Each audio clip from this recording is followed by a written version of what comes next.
एक पति पत्नी एक मॉल के अंदर से बाहर आते हैं और बाहर आकर एक चाय की टपरी पर बैठ जाते हैं। वहाँ पर पत्नी मॉल की तरफ बार बार देखकर रोने लगती है, विलाप करने लगती है और कहने लगती है कि ये मेरे पिता की आखिरी निशानी थी और ये भी आज हमारे हाथों से जा रही है। ये मॉल अब बिक जाएगा, फिर दोबारा हम इस मॉल के मालिक नहीं रहेंगे। दोस्तों, वहीं पर चाय पिलाने वाला एक छोटा सा लड़का जिसकी उम्र महज 15 साल होती है, वो इनसे कहने लगता है कि आप इस मॉल को क्यों बेचना चाहते हो।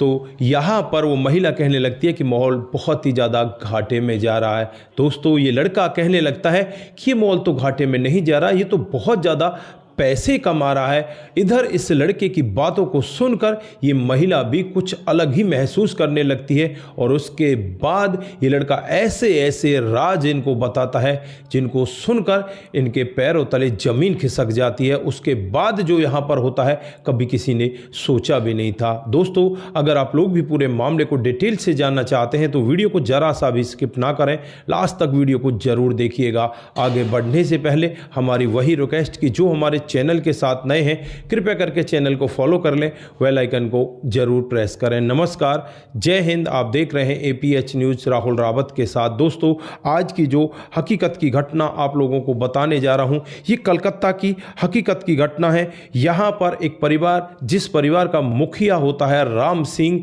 जिसकी पत्नी की कुछ दिन पहले ही मौत हो जाती है। दोस्तों, उसके 3 बच्चे होते हैं जिसमें 2 लड़का होते हैं, 1 लड़की होती है। लड़का का नाम बड़े वाले का निशांत होता है, छोटे वाले का बसंत होता है, जो लड़की होती है उसका नाम सबिता होता है। दोस्तों, पिता अब यहाँ पर अपने बच्चों को अच्छी तरह से पढ़ाने लिखाने लगता है। दोनों बड़े भाइयों की शादी हो जाती है। फिर यहाँ पर जो छोटी बहन है उसकी भी शादी एक मोहित नाम के लड़के के साथ में हो जाती है। बड़ी ही अच्छे से अब ये अपने अपने परिवारों में रहने लगते हैं। लेकिन यहाँ पर जो निशांत और बसंत हैं, जब उनकी पत्नी आती हैं तो आपस में इनका झगड़ा बढ़ जाता है। अब तो नौबत यहाँ तक आ जाती है कि बंटवारा किया जाए। अब हर चीज़ का बंटवारा होने लगता है। पिता के पास बहुत सारा बिजनेस होता है। बिजनेस को 2 हिस्सों में डिवाइड कर दिया जाता है। एक हिस्सा निशांत के जुम्मे आ जाता है तो दूसरा बसंत के तरफ चला जाता है। दोस्तों, अब यहाँ पर रह जाता है एक शॉपिंग मॉल जो पिता ने बड़ी मेहनतों से बनाया था। वो अब यहाँ पर कहने लगते हैं कि ये शॉपिंग मॉल तो मुझे अपनी बेटी के नाम करना है। दोस्तों, यहाँ पर बेटे भी एक बार ऐतराज़ करते हैं, लेकिन पिता साफ रवैया दिखाते हैं कि मुझे बस अपनी बेटी के नाम करना है। बेटी भी यहाँ पर यही कहती है कि आप भैयाओं के नाम ही कर दो तो ही बेहतर होगा, लेकिन पिताजी कहते हैं कि नहीं नहीं बेटी, मैं तुम्हें भी कुछ देना चाहता हूँ। फिर यहाँ पर उस शॉपिंग मॉल को पिताजी अपनी बेटी के नाम कर देते हैं और अब इस शॉपिंग मॉल को जो बड़े वाला बेटा होता है निशांत, वो देखने लगता है। लेकिन कुछ ही दिनों में थोड़ा सा यहाँ पर पिता को कुछ घपला सा लगता है, तो पिताजी यहाँ पर कहने लगते हैं कि इस शॉपिंग मॉल को अब मैं देखूंगा, जो बचत का पैसा होगा वो सविता के खाते में ट्रांसफ़र कर दिया जाएगा। धीरे धीरे समय बीतने लगता है, लगभग 6 ही महीने का समय बीतता है। 6 महीने के बाद पिताजी एक दिन इस जहाँ को छोड़कर चले जाते हैं। पूरा का पूरा परिवार एक बार के लिए टूट सा ही जाता है और उसके बाद जो यहाँ पर शॉपिंग मॉल होता है उसको बड़ा भाई निशांत देखने लगता है।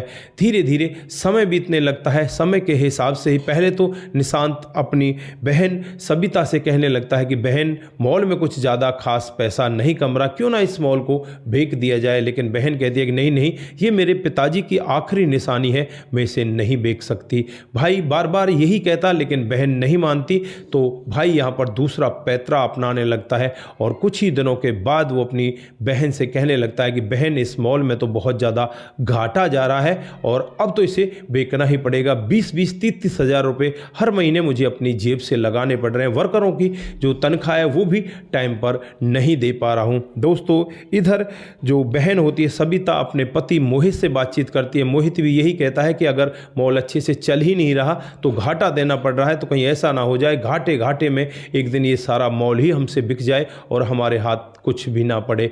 अब यहाँ पर पति पत्नी मोहित और सविता उस मॉल को बेचने के लिए उस मॉल पर आ जाते हैं और यहाँ पर जो भाई होता है निशांत, जिस व्यक्ति को लेकर आने वाला था, वो 1 घंटे बाद आ रहा था। इसलिए मोहित और सविता उस मॉल के बाहर एक चाय की टपरी पर जाकर बैठ जाते हैं और वहाँ जाकर सविता बार बार इस मॉल की तरफ देखती और देखकर रोने लग जाती। दोस्तों, वहीं पर चाय बनाने वाला एक छोटा सा लड़का जिसका नाम हिमांशु होता है, उम्र यही करीब 15 साल होती है। उस लड़के को जब ये महिला रोती हुई दिखाई देती है तो यहाँ पर वो लड़का कहने लगता है कि आप रो क्यों रही हो। कहने लगती है कि ये मॉल मेरे पिता की निशानी है और आज ये बिकने जा रहा है, तो यहाँ पर रोना तो आएगा ही। तो यहाँ पर वो लड़का कहने लगता है कि आप इस मॉल को बेचना क्यों चाहती हो। तो सविता कहती है कि ये मॉल मेरा भाई निशान चलाता है और वो कह रहा है कि इसमें बहुत बड़ा घाटा जा रहा है और घाटे की वजह से अब हमें ये बेचना पड़ेगा। हिमांशु कहने लगता है कि मैं हर दिन इस मॉल के अंदर चाय देकर आता हूँ, यहाँ तो किसी भी प्रकार का कोई घाटा नहीं दिखाई दे रहा। बहुत सारी दुकानें यहाँ पर भरकर चल रही हैं और बहुत सारे यहाँ पर खरीदार भी आते हैं। बड़े बड़े लोग गाड़ियाँ भर भर के यहाँ से सामान ले जा रहे हैं और आप कह रही हो कि यहाँ घाटा चल रहा है। मुझे तो नहीं लगता यहाँ पर कुछ घाटा चल रहा है, मुझे लगता है कि दाल में कुछ काला है। दोस्तों, इधर जब सविता ये पूरा वाक्य सुनती है तो एक बार तो सोच में पड़ जाती है कि यार ये बच्चा है, पता नहीं इसको कुछ पता ही नहीं होगा। लेकिन फिर दोबारा से उसके जहन में बहुत सारी बातें घूमने लगती हैं। वो अपने पति से कहती है कि हम इस मॉल को नहीं बेचेंगे, हम इस मॉल को खुद ही चलाएंगे, अब अपने भाई के पास इसे नहीं रहने देंगे। दोस्तों, यहाँ पर सविता की बात को मोहित मान जाता है और फिर यहीं से सविता अपने भाई को फ़ोन करती है और उससे कहती है कि भाई, जो व्यक्ति आ रहा है उसे मना कर देना, हम इस मॉल को नहीं बेचना चाहते। दोस्तों, यहाँ पर जो भाई होता है निशांत, उसको भी अटपटा सा लगता है क्योंकि वो यहाँ पर जिस व्यक्ति के थ्रू इसे लेना चाहता था ये खुद ही ले रहा था, लेकिन नाम यहाँ पर दूसरे व्यक्ति का था और जो निशांत होता है वो यहाँ पर इसको घाटे में दिखा रहा था, जबकि किसी भी तरह से ये मॉल घाटे में नहीं था, बहुत सारे पैसे ये कमाया करता था। दोस्तों, अब यहाँ पर सविता अपने पति से कहती है कि अपना कोई मैनेजर इसमें रखिए। फिर यहाँ पर मोहित अपना एक मैनेजर इसमें भेज देते हैं और फिर मैनेजर जब यहाँ पर काम करने लगता है तो इधर जो निशांत होता है उसको भी समझ में आ जाता है कि इन लोगों को शायद पता चल चुका है। दोस्तों, वो मैनेजर 6 ही महीनों में यहाँ पर बहुत बड़ा प्रॉफिट करके इनको दिखाता है। तो यहाँ पर सविता और मोहित बहुत ज़्यादा खुश होते हैं और खुश होकर फिर यहाँ पर इस छोटे से बच्चे हिमांशु का धन्यवाद करने के लिए वापस इसी मॉल पर आते हैं और वहाँ आकर देखते हैं आज ये बच्चा उस चाय की टपरी पर है ही नहीं। जब वहाँ पर पूछा जाता है कि वो बच्चा है कहाँ, वो आज आया नहीं क्या, तो यहाँ पर यही कहा जाता है कि उसकी माँ बीमार है, उसे लेकर वो सरकारी हॉस्पिटल में गया है। दोस्तों, अब यहाँ पर ये पति पत्नी बिना कुछ देरी किए हुए उसके घर पर जाते हैं। घर पर देखते हैं कि यहाँ तो वो लड़का है ही नहीं और फिर उस नज़दीकी सरकारी हॉस्पिटल में पहुंच जाते हैं। वहां जाकर जब इस हिमांशु से बातचीत करते हैं, उसके डॉक्टर से मिला जाता है तो डॉक्टर यहां पर यही कहता है कि इतनी बड़ी तो कोई बीमारी नहीं है, लेकिन इस बच्चे के पास पैसे नहीं है और यहां पर सरकारी जो फ्री की दवाएं मिलती हैं वो बहुत देरी के साथ मिलती हैं, कभी तो मिल जाती हैं, कभी मिलती ही नहीं। दोस्तों, अब यहां पर मोहित और सविता इस महिला के इलाज के लिए उसे यहां से लेकर एक नज़दीकी प्राइवेट हॉस्पिटल में पहुंच जाते हैं। वहां जाकर इनके सारे चेकअप कराए जाते हैं, सारे टेस्ट वगैरह होने के बाद अच्छे से इनको दवा दिलाई जाती है और इनका इलाज स्टार्ट हो जाता है। दोस्तों, यहाँ पर जो हिमांशु होता है उसे भी एक अच्छे स्कूल में एडमिशन दिला दिया जाता है, वो भी अब पढ़ने लगा है और यहाँ पर जो मोहित और सविता हैं वो हिमांशु और हिमांशु की माँ की पूरी जिम्मेवारी ले लेते हैं और कहते हैं कि आज के बाद तुम्हें कहीं भी काम करने की ज़रूरत नहीं है, तुम पढ़ाई लिखाई करो और उसके बाद अच्छे से जब तुम बढ़िया पढ़ लिख जाओ और तब तुम जाकर कोई नौकरी पेशा कर लेना। नौकरी पेशा करने की भी ज़रूरत नहीं है, तुम्हें इस मॉल को ही संभालना है, इस मॉल की ही देख रेख करनी है। दोस्तों, होता भी कुछ ऐसा ही है, धीरे धीरे करके हिमांशु बड़ा होने लगता है और जब वो अपनी पढ़ाई पूरी कर लेता है, पढ़ाई पूरी करने के बाद वो इसी मॉल का मैनेजर बन जाता है। जो पहले यहाँ पर मैनेजर का काम कर रहे थे वो बुजुर्ग हो चुके थे, उनको रिटायर कर दिया जाता है। हिमांशु आज उस मॉल का मैनेजर है और अच्छे से वो अपनी माँ के साथ रह रहा है और अच्छे से पैसे कमाकर मोहित और सबिता को दे रहा है। मोहित सबिता भी यहाँ पर इस बच्चे में अपने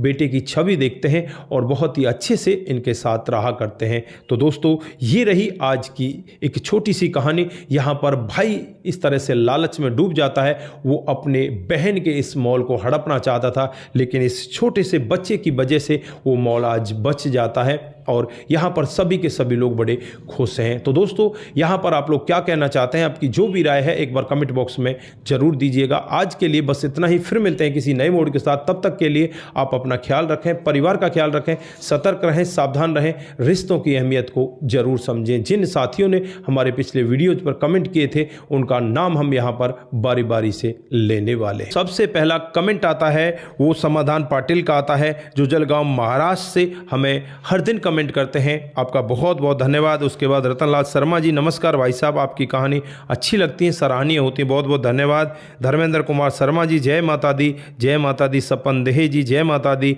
जय माता दी। उसके बाद में राम गोसाई जी, जय माता दी, जय माता दी। बिमला ग्रिप्स, नाइस स्टोरी, जय माता दी, थैंक्स, जय माता दी। रमेश मैसी जी, जय माता दी, जय माता दी। आप सभी का दिल की गहराइयों से बहुत बहुत धन्यवाद। उसके बाद में जो कमेंट आता दिग्विजय सिंह का आता है, सब चलता है, बहुत बहुत धन्यवाद। राम निहोर यादव जी, बहुत सुंदर कहानी है, बहुत बहुत धन्यवाद। उसके बाद में हरेंद्र प्रताप सिंह राजपूत जी का कमेंट आता है, स्टोरी बहुत अच्छी है, जय हिंद जय भारत, बहुत बहुत धन्यवाद। उसके बाद कमल जी हमें कमेंट करते हैं, कमल जी बहुत बहुत धन्यवाद। मुमन श्रीवास्तव जी हमें कमेंट करते हैं, बहुत सुंदर कहानी है, जो किस्मत में लिखा होता है वही होता है, उससे अधिक मिलता तो है ही नहीं, इनको नहीं मिलना था, यही भगवान की मर्जी है, लेकिन दोस्ती की बराबरी नहीं होती। जय हिंद जय भारत। गोपालगंज बिहार, वार्ड नंबर 28 से बहुत बहुत धन्यवाद। कुमार केसी जी, बहुत बहुत धन्यवाद। पुष्पा श्रीवास्तव जी, बहुत ही अच्छी कहानी है, थैंक्स। उसके बाद में राम सरोज साहू जी का कमेंट आता है, एम जी सिंधु का कमेंट आता है और रिया का कमेंट आता है। आप सभी का दिल की गहराइयों से बहुत बहुत धन्यवाद। आप सभी लोग इसी तरह से हमारे साथ बने रहें। कमल जी हमें टॉप स्टोरी लिखते हैं, बहुत बहुत धन्यवाद। उसके बाद में जो सुरेश नागरे हैं उनका कमेंट आता है, बहुत बहुत धन्यवाद। माजिर मिश्रा जी कमेंट करते हैं, मोनू जैन जी का भी कमेंट आता है। आप सभी का दिल की गहराइयों से बहुत बहुत धन्यवाद। आप सभी लोग इसी तरह से हमारे साथ बने रहें, इसी तरह से अपने कमेंट हमारे साथ में साझा करते रहें। लास्ट में रविंद्र भट्टाचार्य जी हमें कमेंट करते हैं, रविंद्र जी बहुत बहुत धन्यवाद। आप सभी लोग इसी तरह से हमारा साथ देते रहें। नमस्कार, जय हिंद जय भारत।